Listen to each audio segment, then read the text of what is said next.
Hello मरबानी अस्सलाम वालेकुम। तो यार सबसे पहले उस बंदे पे लानत भेजो जिसने कहा था कि मैट्रिक कर लो आगे सुकून है। फिर उस बंदे पे एक्स्ट्रा लानत भेजो जिसने कहा था कि बस इंटर कर लो आगे सुकून है। फिर उस बंदे पे डबल एक्स्ट्रा लार्ज लानत भेजो जिसने कहा था कि यूनिवर्सिटी पास कर लो आगे तो सुकून ही सुकून है। अबे किधर है बे? ओ भाई कहाँ है सुकून? जो सुकून की जिंदगी वो सिर्फ कब्र में ही होगी।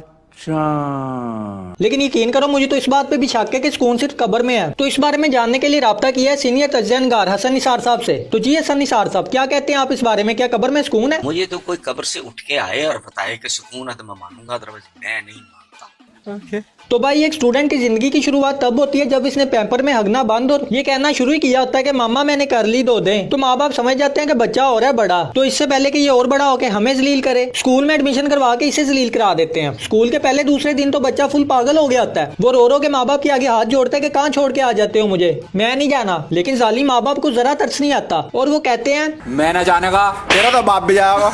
तो फिर बच्चा कहता है कि भाई मैं गलत प्लेनेट पे आ गया हूँ, मुझे तो कहीं और जाना था। वो बच्चा ये जान चुका होता है कि वो शहंशाहों वाली जिंदगी जिसमें माँ बाप की लाडियां पारियां होती हैं वो सिर्फ 4-5 साल की उम्र तक थी। लेकिन उस मासूम को ये नहीं पता होता कि ये तो इब्तदाई इश्क है, होता है क्या, आगे आगे देखिए होता है क्या। तो बच्चा जब थोड़ा बड़ा होता है, कोई 4वीं-5वीं क्लास में जाता है, तो इसे पता चलता है कि सिर्फ हाथ ऊपर खड़े करने की सजा कोई सजा थोड़ी थी, वो तो मजाक था। असल सजा तो अब शुरू हुई है जब सुबह सुबह सर्दी में मोटे पेट वाला गंजा टीचर कल का दिया हुआ टेस्ट लेके मौला जट से तशरीफ लाल करता है। यहाँ पे प्राइवेट स्कूल के बर्गर बच्चे गवर्नमेंट स्कूल के बच्चों का दर्द कैसे समझेंगे, जिनकी टीचर्स ही इतनी प्यारी होती हैं और ऊपर से मेकअप की पूरी दुकान अपने ऊपर डोल के आई होती हैं।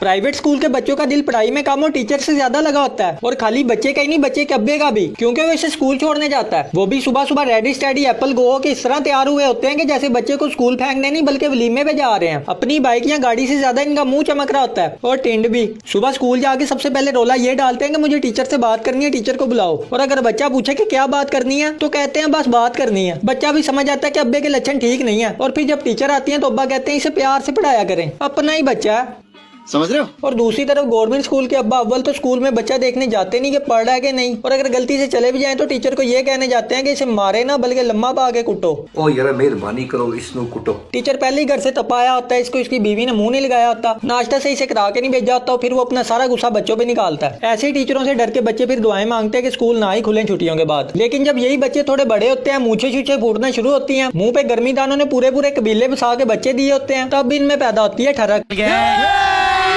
क्या कह सकते हैं, नेचुरल है तो है, बात तो सही है। लेकिन मेरा सवाल ये है कि ये ठरक 9th-10th में क्यों जन्म लेती है, और ये ठरक इतनी कोई शदीद होती है कि लड़कों को काम वाली में कबीर सिंह वाली प्रीति और लड़कियों को स्कूल वाले गार्ड में कबीर सिंह वाला शाहिद कपूर नजर आता है, जो कि दिन ब दिन इनकी सेहत से नजर आता है। पीले इनके रंग पड़े होते हैं, सुखियां हड्डियां, और फिर थोड़े ही टाइम के बाद 10वीं पास करके कॉलेज जाते हैं तो वखरा ही खुद को पुरानी फिल्मों का हीरो समझ रहे होते हैं, जैसे 10वीं नहीं PhD पास करके कॉलेज तक आए हैं। और आदत इनकी तब भी वही होती है, सुबह कॉलेज जाने से पहले अम्मी को कह रहे होते हैं अम्मी मैं स्कूल जा रहा हूँ, और 2 साल कॉलेज में जलील होने के बाद इनके मुंह पे जब ये चढ़ता है कि अम्मी मैं कॉलेज जा रहा हूँ, तो आगे से इनकी यूनिवर्सिटी शुरू हुई होती है, और तब यूनिवर्सिटी जाते हुए अम्मी को कह रहे होते हैं अम्मी मैं कॉलेज जा रहा हूँ।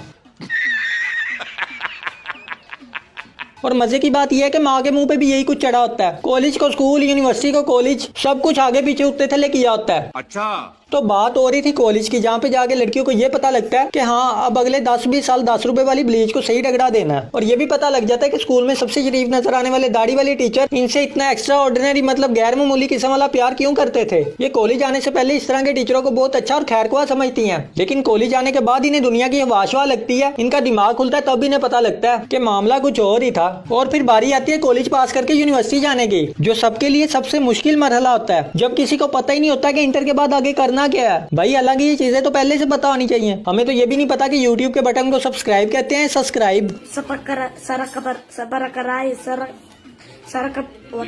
तो फिर इन्हीं में से कोई बच्चा FSC प्री इंजीनियरिंग करके इकोनॉमिक्स पढ़ रहा होता है, तो कोई मेडिकल करके कंप्यूटर, तो कोई A लेवल्स का बर्गर बच्चा A लेवल्स करके BS अकाउंटिंग में बैठा होता है। कुछ भी खैर उलटुल के यूनिवर्सिटी तो पहुंच जाते हैं, लेकिन वहां जाके जो बॉयज कॉलेज के तरसे हुए लड़के होते हैं, इन्हें पहली दफा जिंदा सांस लेती बच्ची 7 क्लास में बैठी देख के चक्कर आना शुरू हो जाते हैं। पहले कुछ दिन तक तो इन्हें यकीन ही नहीं आता कि मैं यूनिवर्सिटी पहुंच चुका हूँ, इन्हें ये सब एक हसीन ख्वाब की तरह लगता है। और कुछ ही महीनों बाद जब इसे यूनिवर्सिटी की हवा लगती है तो इसका मगज भी खुलता है, तो यही बंदा लड़कियां देख के आवाजें निकाल निकाल के अपनी मर्दानगी का सबूत देता है। ये तो वो थे जिनको एडमिशन मिल गया, वरना जिसे एडमिशन नहीं मिला वो Allama Iqbal open university, virtual university या इकरा यूनिवर्सिटी चले जाते हैं। और जिन्हें माँ पे भी कोई मुंह न लगाए वो फिर अब्बा की दुकान जिंदाबाद। हर कलर और डिजाइन है, साइज और फ्लेवर की चड्डी, नीली पीली सतरंगी और चितकबरी चड्डी एक से बढ़कर एक चड्डी। और फिर बारी आती है यूनिवर्सिटी में टोले बनने की, जहाँ पे सारे सुट्टेबाज एक तरफ, पढ़ने वाले एक जगह, बर्गर अलहदा और कुछ खुसरत भी है, लोगों ने अपना एक अलहदा ही टोला बनाया होता है। सबसे पहले बात करते हैं सुट्टेबाजों की। इनकी कोशिश ये होती है कि जितना हो सके बच्चों को भी सिगरेट पे लगाना है। 300 की डब्बी सिगरेट की लेके फ्री में सदका जारिया समझ के सबको बांट रहे होते हैं। इनसे कहो ना कि यार नशा लानत है तो अजीब सा जवाब आपके सर पे मारते हैं कि इसीलिए तो पी के खत्म कर रहे हैं। और फिर आते हैं पढ़ने वाले, ऐसी यूनिवर्सिटी में कम ही होते हैं और जितने होते हैं वो अजीब साइको। सिगरेट पीने वाले तो ऐसे ही बदनाम होते हैं, असल नशे तो ये होते हैं किसी से कोई इस्लाम दुआ नहीं, बस अपनी मस्ती में गुम रहते हैं। इनसे कुछ पूछो भी तो हुआ से ज्यादा बोलना इनके लिए हराम है और असाइनमेंट शेयर करने वाला तो मजाक ही नहीं रखते। और फिर आते हैं बर्गर, इनको माँ बहन की गाली अंग्रेजी में दो तो खुश होते हैं और अगर वही गाली उर्दू या पंजाबी में दो तो गुस्सा कर जाते हैं कि गाली किसे दी। और फिर आते हैं खुसरत भी है लड़के, इनसे लड़कियां गुल मिल जाती हैं बहनों की तरह क्योंकि इनसे इनको कोई खतरा ही नहीं होता, हालांकि होते वो भी पूरे हरामी हैं। और फिर आते हैं कुछ जुगतबाज जो लड़कियों को इम्प्रेस करने के लिए अपने बरस से भी ठंडे जोक मार मार के लड़कियों को उसाते रहते हैं। वो देखो मिनाइल, वो देखो आयशा का मुंह ऐसे है जैसे बांदरी मेकअप करके आई है। और मिनाइल ये सुन के करेगी। तो जब यूनिवर्सिटी के आखिरी दिन चल रहे होंगे तो आपको क्लास में जोड़े ही नजर आएंगे और क्लास में पढ़ाई कम और शुगर कर देने वाली मीठी बातें ज्यादा होंगी। कोई कह रहा होगा कि तुम मेकअप के बगैर भी परी जैसी खूबसूरत हो, तो कोई पीछे बैठा कह रहा होगा कि तुम मेकअप करके परी जैसी खूबसूरत लगती हो। अजीब, आगे से सुन के पीछे बोल देंगे, पीछे से सुन के आगे बोल देंगे। और फिर क्लास का एक हरामी लड़का भी होगा जिसे ना घर पे सुकून ना बाहर, वो कहीं साइड पे एक बच्ची को लेके बैठा होगा और उसे कह रहा होगा तुम बाल घुटनों के ऊपर तक क्यों साफ करती हो, ज्यादा ऊपर तक पूरे साफ किया करो, नीचे टाइट के पोंछों से बाहर झांक रहे होते हैं। और कुछ लड़कियां ऐसी होंगी जिनके बाल करली होंगे वो सीधे करके आएंगे और जिनके सीधे होंगे वो करली करके आएंगे। अजीब, ये लड़कियां किसी हाल में खुश नहीं। खैर जैसे तैसे करके यूनिवर्सिटी भी पास हो ही जाती है। और फिर वही लोग जो स्कूल कॉलेज और यूनिवर्सिटी से जान छुड़ा रहे होते हैं कि जल्दी जल्दी डिग्री हो जान छूटे, तो जब डिग्री कंप्लीट होकर इनकी जान छूटती है तो फिर उदास होकर ये ख्वाहिश कर रहे होते हैं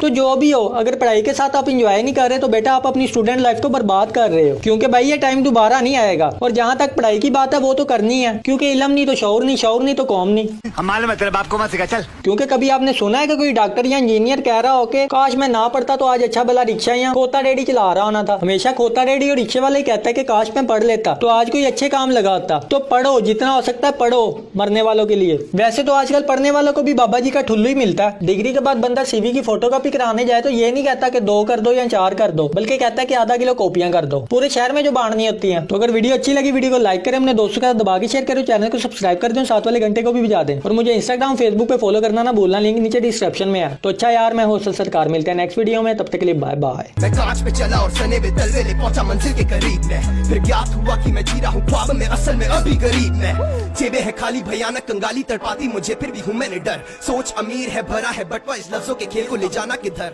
खुली सी